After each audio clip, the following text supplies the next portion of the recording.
ladies and gentlemen, it is your host again, Johnny2B, on fanfiction.net and Animation Source, also known as Mr. aka Mr. Limo.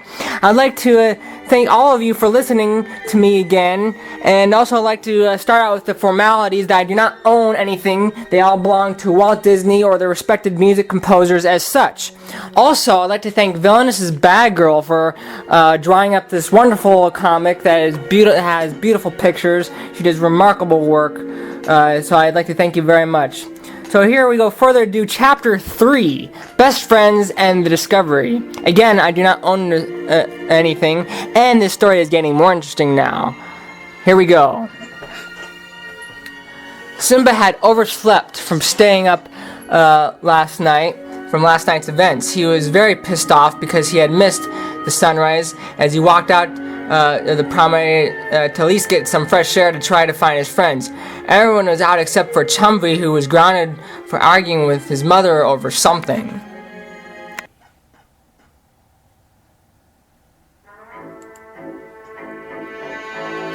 As Simba walked toward the promontory, heard yelling nearby. He ran towards the edge to see Tama yelling and the rest of the girl cubs surrounding something. So Simba dashed out to see what it was and to investigate. I told you! You are a loser, Nala! I'm pathetic and weak and ugly as well! No one likes you! Tama yelled. Hey, what's going on here? The Golden Prince barked as he was approaching the crowd. There he saw a bloodied, scratched-up Nala who was on the ground crying up a storm. And why is Nala beat up? And why is she crying? Simba added as he was now furious that Nala was in a state of discontent. Well, your majesty, I was trying to tell you and help take care of this ugly loser for reminding her where her place is, Tama responded. What? No, Tama is not a loser and is not ugly, Simba yelled back. Excuse me, Simba, but I believe it would be stupid to hang out with such a pathetic weakling, such as this excuse of a lion. Tama spat back. Take that back, Tama! No! Why? Why should I? Because I'm the prince and has ordered you to take that back and apologize to the girl. I don't think so, said Simba. If you don't, I'll make you, Simba retorted as he sprung his claws since he meant business. Nala stopped crying and stopped shocked to see and just as she got up the ground and saw what the process was going on before her very own eyes. Tama growled and sprung her claws. Was about to attack Simba when Sarabi approached from behind her with the aid before things got out repulsive between the two. What's going on here? The queen boomed. As she saw the two about to fight, and a bloody Nala, Tama froze since that she knew she was the guilty one who started it. Tama was beating up Nala and calling her names, Mom, Simba said with confidence. Is this true, young lady? As the queen had her eyes darted at the only tan-colored cub with the semi-bangs on top of her head. Yes, your highness, she squeaked, as the cub cringed in guilt. Well then, I believe apologies are in order to Miss Nala, and also I think your mother would like to have a word with you, the queen said sternly. Tama turned to the shaken Nala and gave her apology in a weak look as the queen was watching the situation. Then the queen told her aide to escort Tama back to her mother. They did so and bowed as she grabbed Tama by a scruff and let her go. Tama's mom then turned to the queen. Then the queen turned to Simba and Nala. Simba, why don't you take Nala to see Rafiki about Nala's scratches on her back, the queen said. Sure, Mom, Simba replied.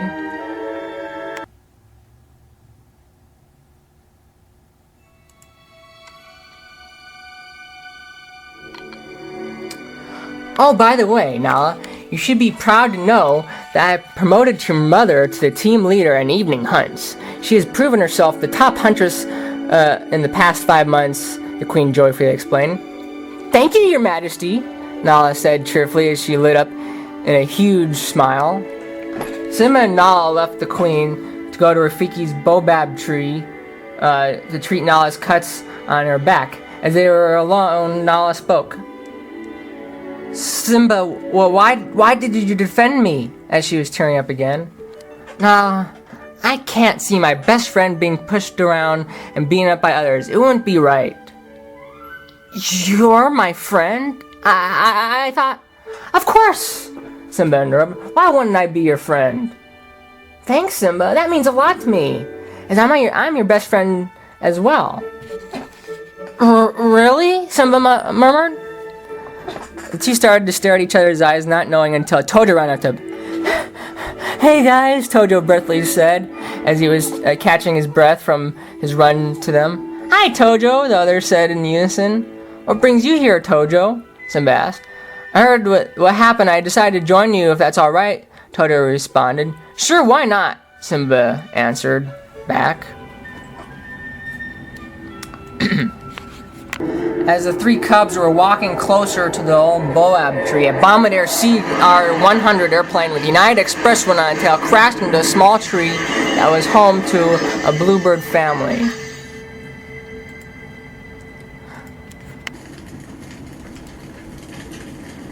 Unfortunately, the parents were instantly killed with three unborn bird eggs, as well as the humans all on board of the plane were instantly killed. A cage with a parakeet family landed next to the destroyed bird's nest with only 2 unharmed eggs, falling next to the mixed eggs and the other bluebird eggs. Meanwhile, Simba and Nala Tojo saw the crash from the distance and ran towards the crash site. As the three wide-eyed cubs got closer, they explored the wreckage. Did you see that? Nala exclaimed. What the hell do you think it is? Simba asked. I don't know, but it looks like a weird giant metal bird that isn't alive, Tojo answered. And what type of animal are those? Nala questioned as they were staring at the mangled person with the body parts everywhere. That is an aeroplane, and those are humans, the hybrid monkey explained as he approached the cubs from behind. The cubs turned to the hybrid monkey who had a crazy wide smile. Rafiki made his forward approach towards Nala and said,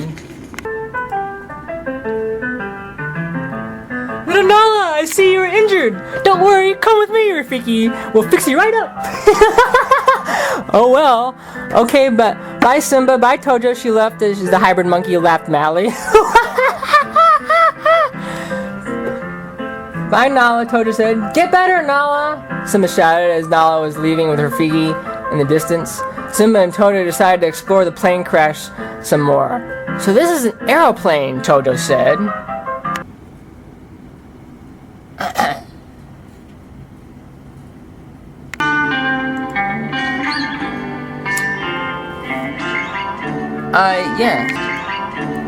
Yeah, and these are humans, as Rafiki put it. They sure have weird skins and all weird smells.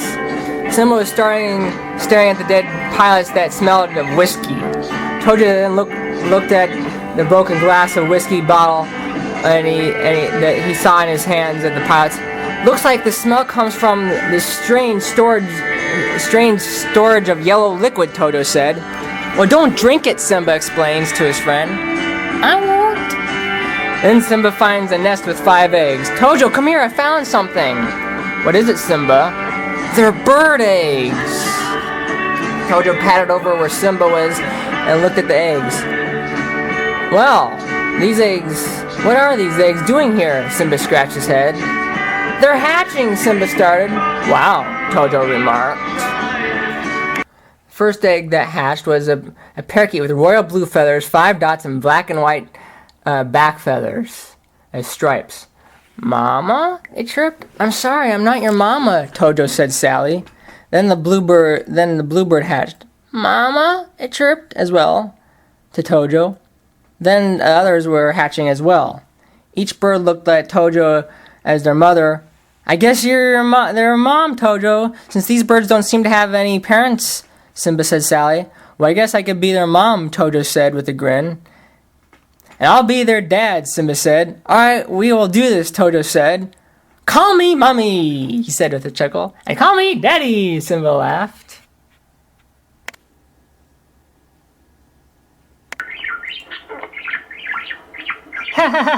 Just then Mufasa showed up as the kids were laughing with the new baby birds. Boys, are you alright? The king asked worriedly. We're fine, Dad. Yes, Your Majesty, we just found these birds and I guess I'm their mommy. And I'm their daddy, Simba said joyfully. Well then, I guess you two will have to have a learning experience taking these birds, the king said. Well, come along now. It's nearly sunset and I'm sure dinner is waiting for us. The king left the two cubs with the baby birds. As the cubs got up, Tojo says, Come on, guys, let's go home. Why don't you fly? I don't think they can, yet Simba said. I guess we'll have to teach them how. Wait here. Tojo ran to some broken cardboard boxes from the wreckage and dragged them back to Simba.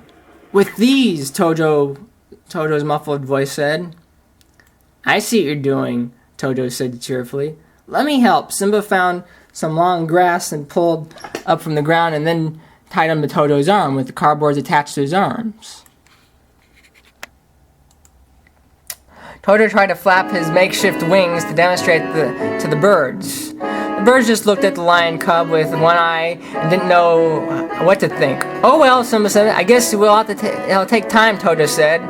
Let's bring them home, and then we could see if we could take care of them there at home, Simba said. Okay, come on, help me remove these fake wings and let's carry them to the birds' home, Simba and Tojo said. Simba and Tojo untied their replica wings and put the birds on their backs as they slowly walked home. Little did Tojo know that these 5 birds would be big assets to Simba in the future. By the way, before anyone asks, the fuel tanks did not rupture, and that's why there wasn't any explosion. Alrighty, well this is Johnny 2B signing off for today's chapter. Thank you for listening.